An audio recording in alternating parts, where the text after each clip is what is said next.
So we're going to create a new screen flow.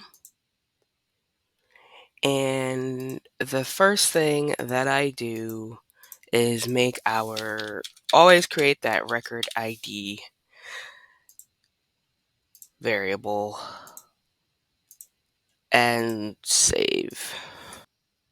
So we're going to name this flow, well, it's on the account object. We're calling it from the account. So account add location. Done. Don't forget to add that description so we know what the purpose of this flow is. It's just best practices, and we always try to maintain best practices.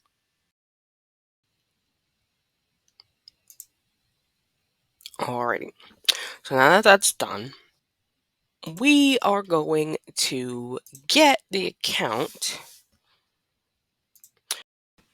Now we are going to get the account that the user is going to be updating the geolocation data with, that is brought over from the Weather API external service.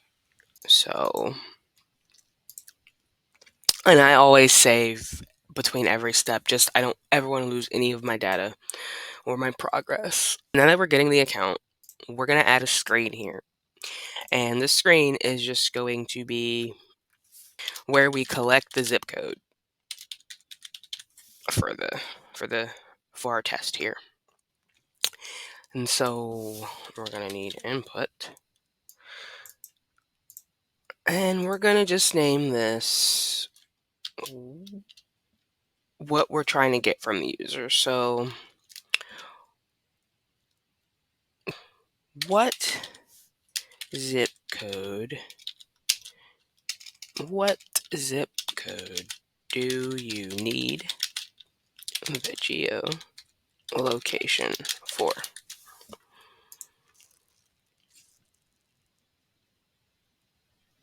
And we're going to have a required, and we're also going to default the zip code from, we are going to get it from the shipping code, just the default one, just in case, they don't really know what to do. Okay, so that's really all there that we need to do here. I'm gonna save. All right, so the next step is where we start getting into the meat of the external service. That's why we're here, right? So we are going to create an action. And this action is going to be, let's filter by type, and it's an external service action. For our use, we are going to get the astronomy object, because if you see in the Weather API documentation what is returned when you send out a GET call to their API is location data and some astronomy data.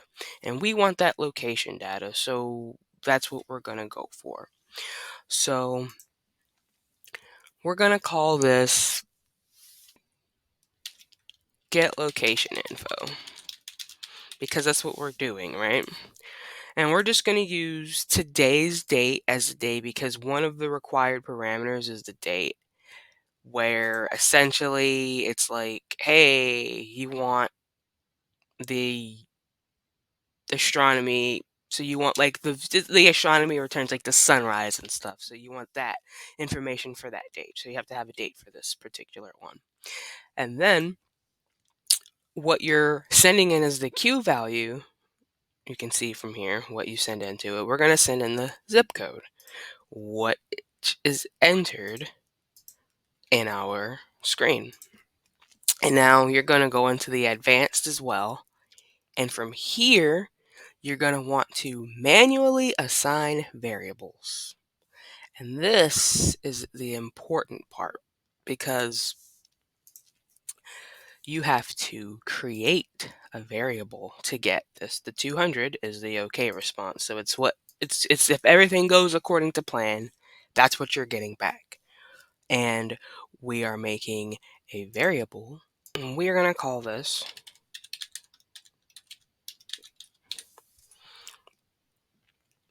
and it's going to be an apex defined variable. And the class that we are going to use is a class that was created when we set up our external service. As you can see, all of these classes got created as a part of registering our external service. Prior to this declarative option being expanded upon, you would have had to code these classes individually. So you can see how this opens up so much opportunity for those of us that don't necessarily know code, but need to extend our platforms a little bit more than what is traditionally available. So we are going to use the astronomy out object because that is the class that is going to provide us with the output that we need.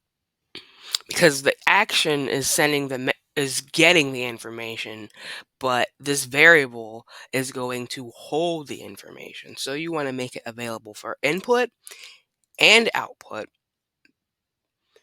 because it's going to hold the value, but it's also going to be the container for that value that we use later on in the flow. And you are going to want to create individual variables for each return that you can get back. Best practices dictate that you always want error handling, so if there is an error, you will know. We're going to do error A because that's the first one. It's going to be another apex defined variable, and this time we are going to call which one do you think? The error. Available for input, available for output, and then we're done. What sorts of exceptions can you have here? We shouldn't hit these exceptions. We should only hit some sort of failure. We're going to try to negative test this and have a location pushed in that shouldn't return anything back, and this is when we should get to the error. Alrighty then. So at this point, we're going to save, and our next step is going to be just some essentially error handling. So, was it successful?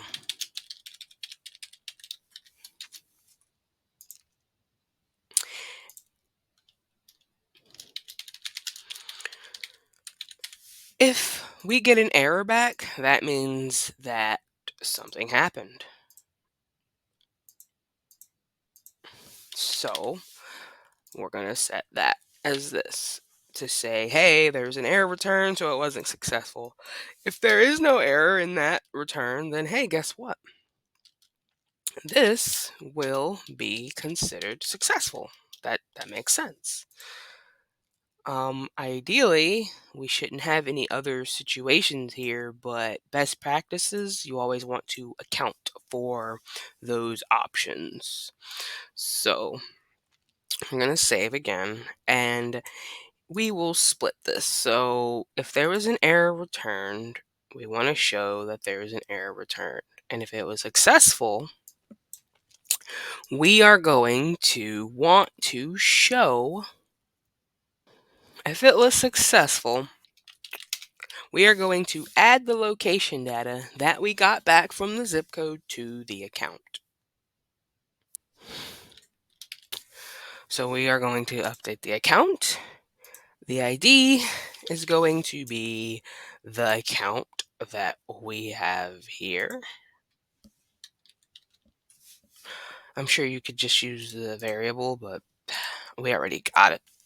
I am going to add the latitude and the longitude from our defined variable. So we find it through their location, and hey, we want that. And then, hey, we're going to say, give me the longitude there. Pretty straightforward. We're going to save it.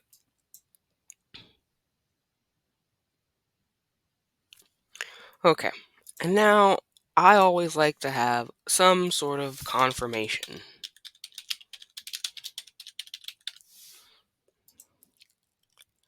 So here, I'm just going to throw in a little display text.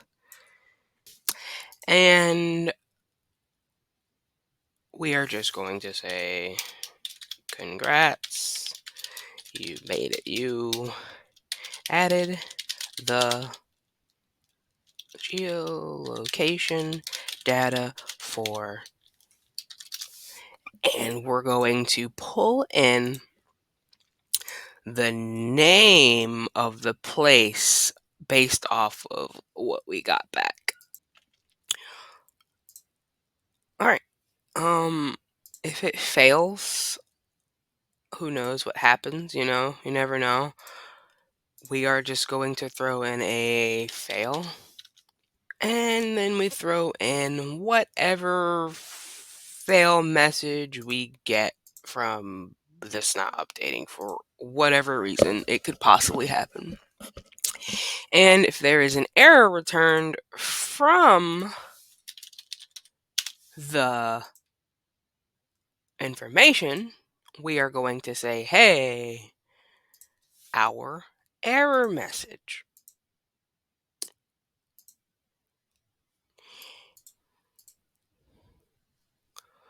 We're going to save, we're going to activate. And now what we're going to do is we're going to add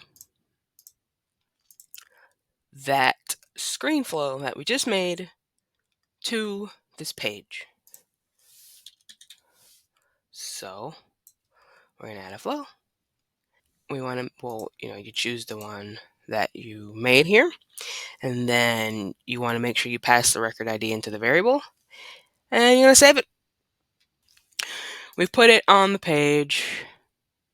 Now you can see our little nifty doodad here, and you can see that there's no location set. There's also no shipping address, so there's no zip code here. But if we were to put an address in here, say that will be our zip code,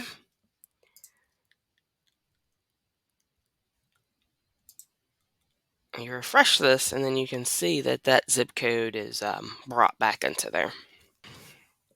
Now you can see the account automatically populates here. The next step is going to be I know that this is a zip code for Palm Bay, so that's what we're going to throw in there. And hit next, and we have a successful return. Hey, it's Palm Bay, and hey, the zip code's been updated. So I know that the zip code for Palm Bay, I know a zip code for Palm Bay is 32905. So we're going to add that. And hey, it says that we added the data for it. So we hit finish, and bam, the data has been added. Pretty cool. So what happened was the flow called out to the weather service, got the geolocation data, brought it back, and populated it into Salesforce without knowing any code whatsoever.